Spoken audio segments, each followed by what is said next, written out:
Good afternoon. My name is Thomas Rylander, student at Aspen University. This video is for ECE 301 Module 7. I will discuss various aspects of early childhood education observation. To begin, I will start with the definition of observation. Observation is the act of watching carefully and objectively children. The usual goal involves paying attention to the details with the person of understanding children's behavior.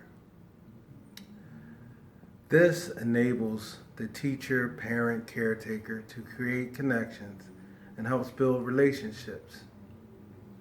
When you observe someone, you become connected to them and they become connected to you as well. For example, children, when you observe them, often look at you observing them while they play. And they will look for your pleasure or displeasure when they do certain things. This enables a silent communication that can be conducted via body language, eye signals, and various non-spoken words that connects children to teachers. So regarding inappropriate and appropriate behaviors. This helps establish relationships that become close relationships, positive, which leads to two-way communication verbally and non-verbally. Examples of observation are that occur while you're observing is emotional. You can gauge a child's how they feel emotionally, whether they're happy, sad, nervous. You also can observe them socially to see how they interact with other children, whether they're loners,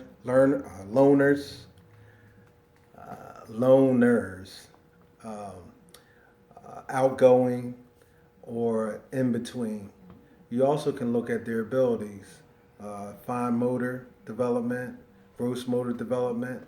You can see children that may have a future in athletics versus children who just may be non-athletic, but still, you're able to pick up those small things. And this helps you be able to create a curriculum that is equal for all children.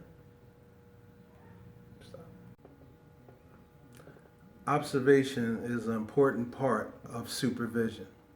Supervision is the ability to see everything at once. Maintaining child-adult ratios are very important in achieving supervision objectives. One of the first objectives is safety. So you have to be worried about children's safety first. So you want a safe environment and you want to be able to safely intervene when children may conduct themselves with mistaken behavior. Children hitting other children, things of that nature, you would try to stop right away. The second thing is health. You want to make sure that your concerns about safety is aligned with health so children don't get injured while they're playing or while they're in school. Then the third part of supervision, of course, is observation, which is maximized with proper child to adult ratios. If you have a bunch of children, too many children for the adult or caretaker or teacher to watch, then it's going to be difficult to maintain supervision. Also, lastly, supervision helps build program goals or define program goals, because as children act in inappropriate ways, they can be corrected immediately without interrupting their play. For example, if Johnny kicks Billy, the teacher immediately can say, Johnny and Billy, come over here, and ask Johnny why he kicked Billy.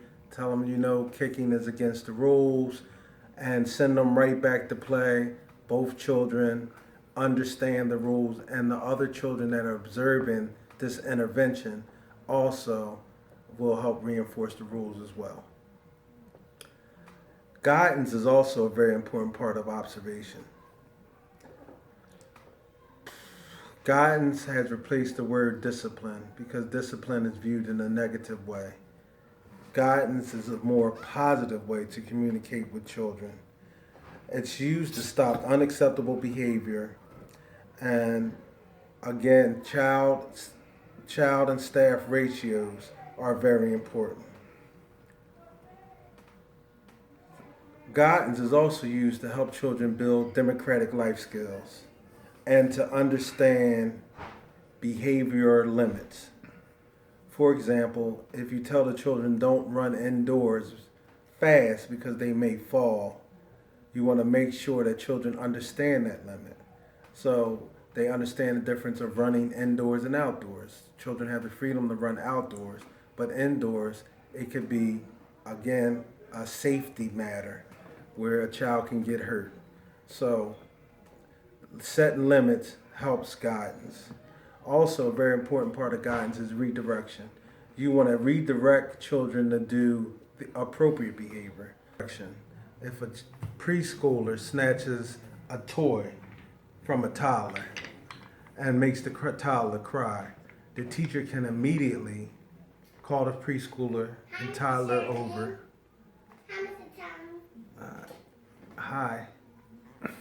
Can immediately call the preschooler over to ask them why they snatched the toy and show them how they made the toddler feel.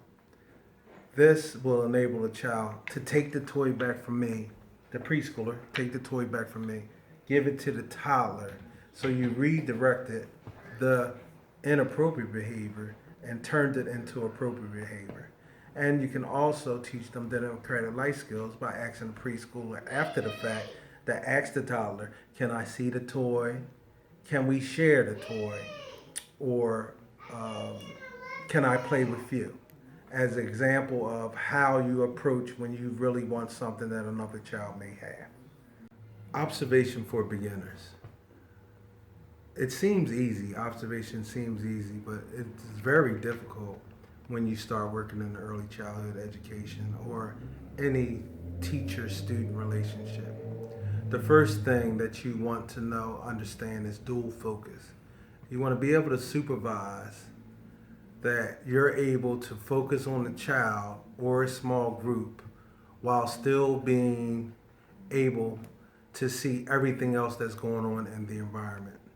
So you don't want to lock in on one situation. So for all beginners that start working at Touch Learn to Learn, I make sure they go to a corner where no one can get behind them. That's the key. You want all eyes in front. I know the old opinion that I can see behind my head, I got eyes behind my head. That is not true in early childhood education. You must position yourself where children cannot get behind you and you're able to see the whole environment in front of them. Secondly, in observation, you want to stay active. So while your back is against a certain area, you want to move along that perimeter. So you want to move, maybe if my back is here and children are everywhere here, you want to just constantly be able to move where children cannot get behind you. So you're also being active and engaged in what the children are doing. So if you have to stop something, you're able to signal to another coworker, Judy, I have to go handle this over here. Can you pick up the observation of the children?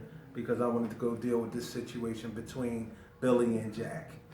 So observation for beginners, the key is the ability to be able to see your whole environment, and secondly, to be able to understand the importance of partnerships among your coworkers. That's it for that. Guidance for beginners. Beginners need to understand the importance of behavior management. So they need to understand that children will make mistaken behavior, and in turn that they can turn that into a learning experience for the child. That's the first thing. The other thing is they must have the objective, which is to educate the whole child, is to help children develop democratic life skills. So, and then scaffold those skills into appropriate behavior so they understand all rules and regulations. And then finally, for beginners, they need to understand redirection, as mentioned earlier, which is an important tool of turning a negative behavior into a positive behavior. If a beginner of guidance use those philosophies, they will get a good start regarding guidance. I think I messed that up, but that's fine. We will discuss a safe physical environment. Right now we're outside of Tot Journey to Learn Montessori, and we're going to walk along inside so we can show you what a safe physical environment contains. Firstly, children should be fenced in into a yard if you have a play area with proper signage so the parents and the staff know to please close gates so children cannot escape. And we'll walk around this way. You can see that the area is free of any trip hazards or anything of that nature. And that the little children have their own play space. Hi, children. Hi. They have their own play space. And as we walk back, we also have a separate area for the older children who have left for the day. So as I walk out of the office, this is the older toddler classroom. So as you see, everything is established where children can reach them so they don't have to try to climb to access their toys, music, blocks, puzzles, all this situation here. And then we have a door here that separates the older toddler classroom from the infants. So as you see, if you walk back here, the infants have their own little area, their high chairs, and those are the toddlers' little chairs there as you walk back. Okay, so we have everything separated by group. So the infants will be over on this side while they eat. The toddlers will be on that side. So that's the object of being safe and having safety measures in place. Okay.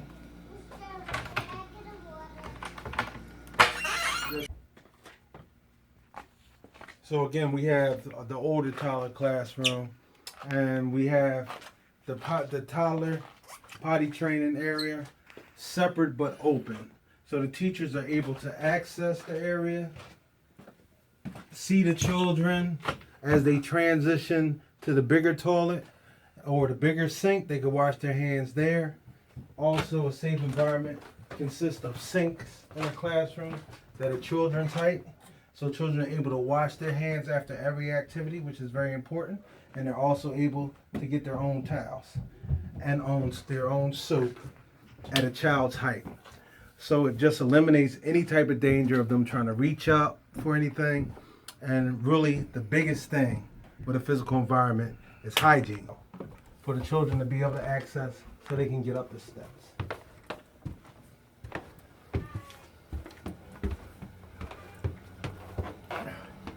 So hopefully we've shown you about the physical environment and how important it is for the safety of children, and the environment also helps observation, supervision, and guidance. Thank you very much. I hope you enjoyed the video.